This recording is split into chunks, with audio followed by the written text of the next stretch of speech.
Good morning and welcome to Ask the Expert. I'm Joe Taylor. This morning, another in the ongoing series of programs presented by the Northwest Regional Key Program for Quality Early Learning. The program, through the Northwest Institute of Research, oversees a grant from the Office of Child Development and Early Learning at the Pennsylvania Department of Public Welfare and the Department of Education. The goal of the program is to improve the outcomes for young children as they prepare for school. John Poza is a community partner specialist for the program, and he's here with us throughout the series. John, who do we have on the program this morning? Well, thanks, Joe. I wanted to wish you all a happy holiday, and we have Kurt Kondrich.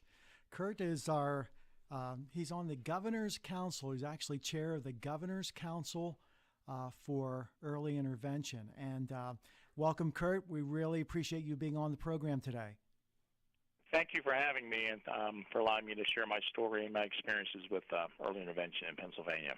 Thank you, Kurt. You know, Kurt, we really wanted to make a point to have you on, especially this day, which is the day after Christmas. And there's such a rich story that you're going to share with us. But before we go into more of the specifics, tell us about your background and how you got into, I know you're one of the state's leading advocates for early intervention and how important it is in shaping the lives of special needs children. So tell us about how you got involved.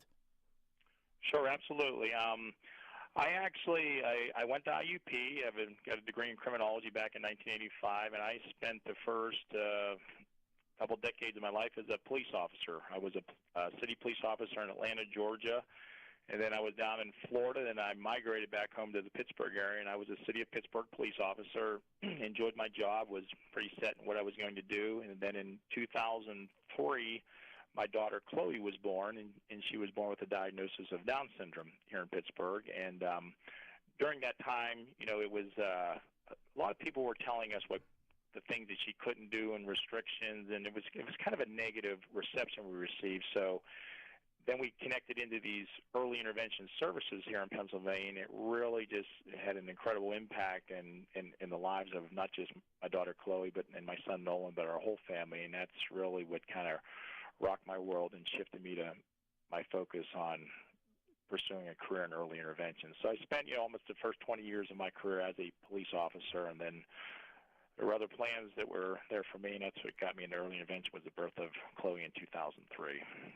Now, I know you currently serve as the Director of Family and Community Outreach at Early Intervention Specialists and also on several boards.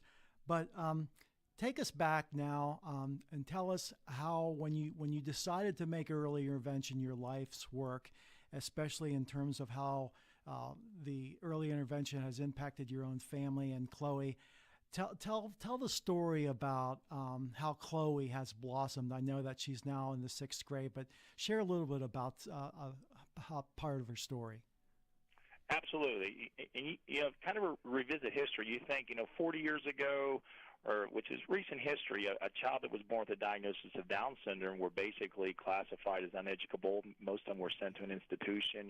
Some of the words that were used back then are extremely offensive. You think of a word like mongoloid. They were these types of children, like my daughter, were viewed as that nothing could be done with them. And then, thankfully through the wisdom of educators and other people, professionals, we realize that these children have many. I always say they have many abilities. So when we connect with early intervention services after Chloe's birth, it was very early on. Like I said, the therapists would come to our house and they would focus on her abilities and all the things that she could do, and on her physical therapy, her cognitive therapy, and working with her speech and her language. And it was just amazing. When after her birth, we were in this kind of like a valley. We weren't sure where we were going to go, what things were going to happen, what were the possibilities for the future, what did that hold, and this was really, I would say, was the light in the darkness that led us out. And Chloe did excellent. We received in-home early intervention services, birth to 3, with a therapists and professionals coming to our house. And at age 3, I'll just share that Chloe was already reading at age 3. She was already, my son had a lot to do with it. My son Nolan, who was 4 when Chloe was born, but she was doing incredibly well enough that so at age 3 she entered a early intervention preschool program in the city of Pittsburgh. It was an inclusive preschool where she was with kids with differing abilities and also as typical kids, and she really she blossomed there. She did extremely well with her peers, with following directions, with learning, with reading, with all the neat things that happen in an early childhood education environment. And so when Chloe turned 5, she was actually ready to enter her neighborhood kindergarten with typical peers. And since that time, she's blossomed. She's advanced. She's 11 years old. She's in 6th grade at her neighborhood middle school. She's actually reading at grade level. She reads better than some of the policemen I used to work with. She's an amazing little girl. She plays baseball. She's involved in the community. She's done her own advocacy, and like I said, she's shown that how important, I always say, it is to invest in children when they're young, because that investment always yields a positive return. And I remind people, and I remind families and community members and legislators, that 85% of a child's brain development is occurring in those first 5 years of life. And if you're able to get in there with really high quality early intervention services and supports and other things with these awesome professionals, that investment in those first 5 years, this is what it's leading to. Like I said, my daughter's in her neighborhood middle school. She doesn't get bused somewhere. She's not getting in a special school. So that in and of itself has saved hundreds of thousands of dollars over the course of her education, and it is directly tied back to the services and support she received from early intervention. It's also, John, it's what drove me as a police officer after Chloe's birth. I started seeing this and realizing this, and I actually kind of took a leap of faith. I went back to school, went to the University of Pittsburgh, received a master's degree in early intervention, and that's what propelled me into my current field, where I work for early intervention specialists and also, like I said, chair the Governor's Advisory Council for Early Intervention, and have made it my mission to make sure that these supports and services are funded, are respected, are looked upon as a critical part of our state of Pennsylvania. So. If we can we go back to before Chloe was born? Were you and your wife aware through prenatal testing that she was likely to have Down syndrome? And if so, what was that like emotionally? And what was your thought process forgive me, in terms of deciding to go ahead with the birth? I know Absolutely. People have a critical decision to make, yeah. That's a great question, Joe. My wife was 40. I was 40 at the time that my wife was pregnant with Chloe, and we were kind of pressured into having prenatal tests, and they brought up the thing that we were at high risk for Down syndrome. Now, we didn't have any prenatal testing. We were very strong in our faith and our belief in the gift of life, and so we didn't have any. And but they kept pressuring us, and the thing that struck me during that time period is we were not given any positive supportive information that would have said, hey, listen, if you do have a child with Down syndrome, we want you to know that there is early intervention, there is full inclusion, there's all kind of things these kids can do. Nobody focused on that. It was very negative. And I dialogue with families across Pennsylvania, actually across the country, and I hear the same stories all the time, that the families that do receive the prenatal Down syndrome diagnosis are not told anything good. They're told very negative, almost encouraged to terminate this child based on the fact that they're viewed as, defective or not worthy to be here. So I could speak later, but that kind of spawned me in to do some education legislation here in Pennsylvania that will ensure that families are aware of all the positive things. Like I said, I tell people all the time, I said, my daughter doesn't have disabilities. She has many abilities. She has an extra chromosome, but she's a very valued, important member of the community, of this school, and she has taught people a lot of really important lessons about life and about focusing on, what people can do, not what they can't do. So. And speaking of legislation, I'm not going to let it slip, because you've Yes, obviously been vital in helping to draft what's called Chloe's Law, working with Harrisburg legislators, and for the very reasons of what you illustrated, in ensure that it's actually the Down Syndrome Prenatal Education Act, and share a little bit about what that legislation is all about. Sure, I'd be glad to. Like I said, as I mentioned earlier, when I dialogue with families across Pennsylvania, and actually, like I said, I go to conferences in Washington, D.C., and dialogue with families all across the United States, not one person told me a story that where they received a prenatal diagnosis that they were told about early intervention, and told about all the positive things these kids can do. So I just thought, well, that's not acceptable. I mean, we live in a culture of facts, and as a police officer, I like facts, I like truth, and I said, if you're not giving the truth out, then how's somebody going to make how can somebody make an informed decision about their child and the diagnosis if they're not given the truth? So it just was really grassroots. Myself and another gentleman, Mark Bradford, who works for Lejeune Foundation, we just kind of started looking. There were 2 other states at the time that had similar legislation. We looked at it. We started drafting our own. During my trips up to Harrisburg, I started planting seeds with legislators, looking for sponsors and co-sponsors. Like I said, it's an education. It really is an early intervention education law, just to disseminate truth and facts out. And as I went through, because I developed so many good relationships with legislators, both sides of the aisle, Republican, Democrat. I focus on people, not by their party affiliation, but their focus on serving and supporting our children and families. And it really took off quickly. I started this in the fall of 2013. I would say by January, February, I had already had a sponsor in the House and Senate, and I had probably half the House and half the Senate co-sponsoring this legislation, and it ended up being brought up for a full vote, and it was voted. It passed 50-0 in the Senate, which many people aware it's very difficult to have something that's that bipartisan. And it passed 196-4 in the House, and the governor signed it in July of this year. And I would say the highlight of the whole thing for me was Chloe and her friend Alex, who also has Down syndrome. They live in the eastern part of the state, got to sit next to the governor, and they also signed the legislation. So, like I said, now it's people are going to hear all the good things these kids can do. And like I said, Chloe's my daughter. She's part of my DNA. She's a gift.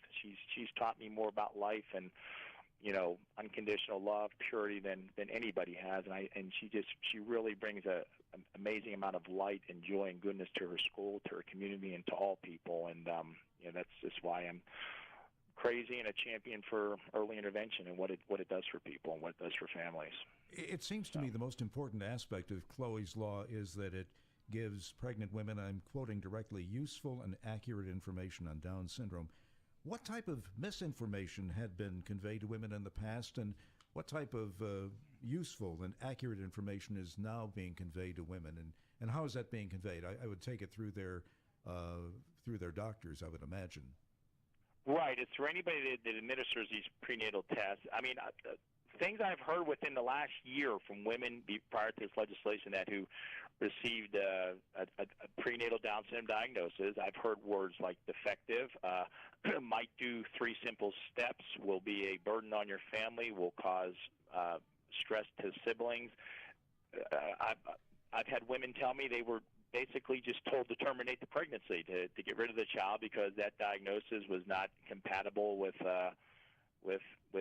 the culture, with society. They were encouraged to eliminate the child based on the diagnosis. And I would, something I like to ask people too. I said, first of all, I'm a believer we're all disabled. We all have things that we excel at. We all have things that we need support and help with. But so what if they start developing a prenatal test for autism or all different types of things, and just based on that, they determine that these kids are not worthy to be here. Well, without giving the information out that, hey, listen, it's a different destination, but the destination is a good thing. And when this child does come into the world, we want you to know, hey, there is early intervention. There is an inclusive early childhood education. Hey, your school districts are capable now with awesome special ed teachers to have these kids fully included. It's just like I said, I'm a big believer in facts.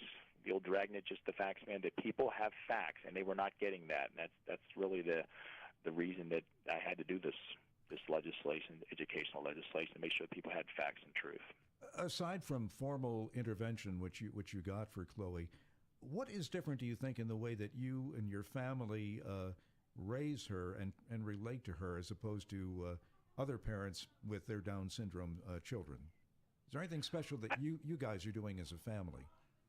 I think sometimes we celebrate things a little more, when she passes benchmarks. When Chloe was reading at such a young age, it was amazing when you think about it. Like I said, here's a child who not long ago would have been told she couldn't read. We noticed that when Chloe was reading early, she was having some problems, so we had an eye exam, and she wears really cool glasses, and I thought, well, years ago somebody would have assumed that a child with Down syndrome couldn't read at all, wouldn't even had him check for glasses. So I think we celebrate the little things in life a lot more. My son, who is a sophomore in his in Upper St. Clair High School, it's really made him a better man also. I tell people he has learned about patience and kindness and unconditional love and what real beauty is. And I'll just share with you the effect that Chloe's had on her brother. I mean, my son, who's a soon-to-be 16-year-old teenager, is already talking about becoming a special ed teacher when he gets older. So I think that's amazing too, that she's had that type of positive effect on him and a lot of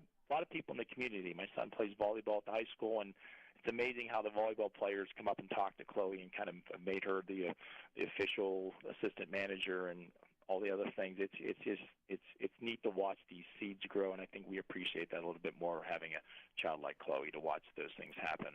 So. Well, that is a great story. I was going to ask you about Nolan and the bond there between he and his sister. But the other thing that's so important too, and of course you knew early on the services that were available to you as a family, and that's so important regardless of where families live throughout the state. There are services available through early intervention and from preschool classrooms where either provided through the school district or from privately run. And you may want to touch on that a little bit to know that, if there are families out there listening who are in that position and not sure where they should first go, you may want to address that. And John, I would ask you too, are these resources available here in our area? Yes, they are. Okay. Yes, they are. Yes, through the Pennsylvania Keys, John, and other places. Pennsylvania, I would argue and also defend is an absolute national leader when it comes to early intervention, early childhood education. And as you mentioned, a lot of people aren't aware that they can connect with this, but every county in Pennsylvania, we do have the Pennsylvania Keys, we do have the Pennsylvania Promise for Children. We have a lot of awesome people at the state level who make sure this information it gets out to families where they can connect and access these programs for their kids. And I'm a very big believer. My son Nolan went to preschool. I'm a big believer in preschool. Some people argue with, what's good's that? And I make sure I remind legislators when I'm over there, that 85 to 90% of brain development occurs in those first 5 years of life. It really does put in a foundation. I always say that early intervention, early childhood education lay the foundation of hope and optimism for a successful life. They really do. And there's many children who would all children, in my opinion, would benefit greatly by being in a quality early childhood education program, because they're learning, they're growing, they're learning social, emotional, adaptive skills, and it really, really helps prepare them for when they do enter a school district to excel. And like I said, my daughter's just one of countless children across Pennsylvania, and as you mentioned, in all counties, all 67 counties who have used these programs. I can't say enough about the people the teachers, the early intervention therapists and that who have devoted their life to doing this, because it's not extremely high paying job, and it requires a lot of time and it requires a lot of adaptability, but they've made this commitment, and I always say they're seed planters. The stuff that they're doing now, long after they're gone, is going to be reaping a positive harvest across our state for generations. And I said, our most precious resource here in Pennsylvania is our children. If we can't invest in them and invest in them early and ensure that they have that foundation for success, and we will never move forward and never succeed as a state. I truly believe that. So for Chloe and for other children like her with early intervention, what is the long-term prognosis in terms of further education, employability, and ultimately self-sufficiency? And how has this, I would take it, improved, with the advent of early intervention? Well, like I said, I give that Chloe's success now in her school district. A lot of that success I give to early intervention. So she had that foundation. She's doing very well in school right now. She's developing social friends. I mean, so it's gonna help her not just when she goes on to have a job someday, but also just her social skills and her being out like around public. She connects with people. She knows people in the community. She's very well known in the community. So people look out for her. They come up to her. They talk to her. They're very comfortable with her. She's just one of the kids because early on she was included in all these different programs and educational programs. So, Chloe's prognosis is great. People say, what's Chloe going to do when she grows up? I said, why don't you ask her? I said, I could see her working in an early childhood center, maybe as a reading assistant, maybe having her own advocacy firm. The sky's the limit for her.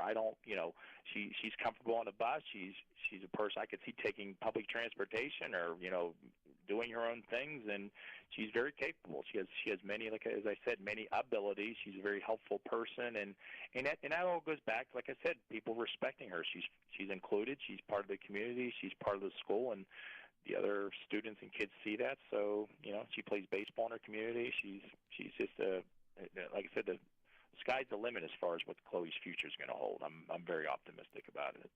I told the governor, I said she might run for office someday. Why not? But first she has to exactly what we need up at the Capitol. So. But first she has to take her dad's job first, right? Right.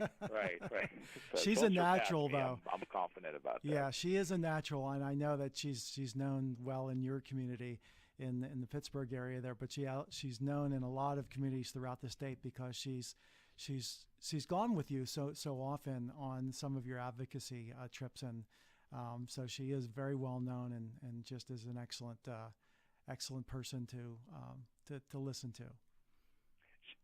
One of the things I really enjoy too, you're right, we've traveled all over the state. We've been up in Elk County. We've been up in Bradford, out in the eastern part of the state, and I love when we get to meet with new parents who have children with Down syndrome, or we've met with expectant parents, and it's really neat when they meet with Chloe, and she talks to them, and she has a book that she's in. She'll sign a book for them, give them a copy of it, and just talk about school and everything. You can just see the joy and the excitement in their face when they see, wow, this isn't so bad. This is there's a bright future, and I think we need a lot more of that in our culture. People who are able to share joy and hope and light with people, and she does it. She's like a messenger. She's empowered and uplifted a lot of parents who, like I said, who just had a child with Down syndrome or expecting one to see that. Listen, it's going to be pretty cool, pretty awesome future. And like I said, I'll be honest with you, I wouldn't change a thing about Chloe. If there was something out there where they could,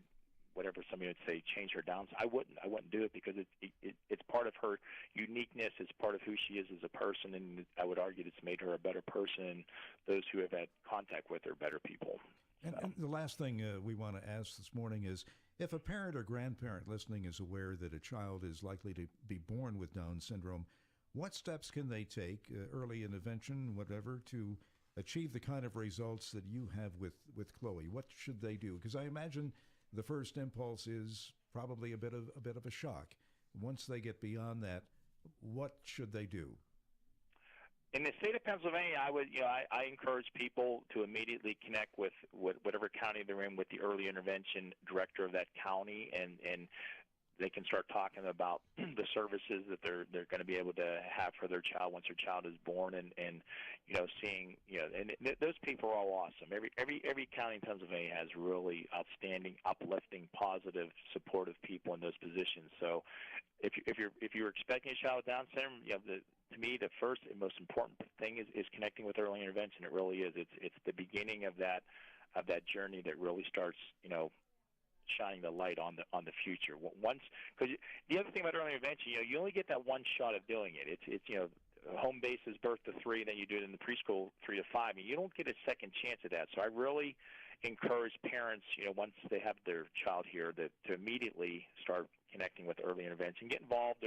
Most counties across Pennsylvania have Down syndrome support groups with some really awesome parents and leaders who will, connect you to resources and all kind of good things in the community that are happening. And so that's, to surround yourself with positive, uplifting, supportive people. And really, like I said, the key to that, we're in the Keystone State, so the key to that is really early intervention is the first thing to plug into. And of course, this time of year, it's a perfect time. Everybody's in that good holiday spirit. So, yeah. Hey, our time is up, Kurt. And I'll tell you, I really appreciate the time and having you on as a guest on a very important subject, and wish you and your family the very best this holiday season. And that's our program for today. We'll be back in 2 weeks at the same time. In the meantime, you can go online to learn more at papromiseforchildren.com. If you have questions, please email them to questions@nwirkey.org. For John Posa and the Northwest Regional Key Program for Quality Early Learning, I'm Joe Taylor. Thank you for listening, and have a great day.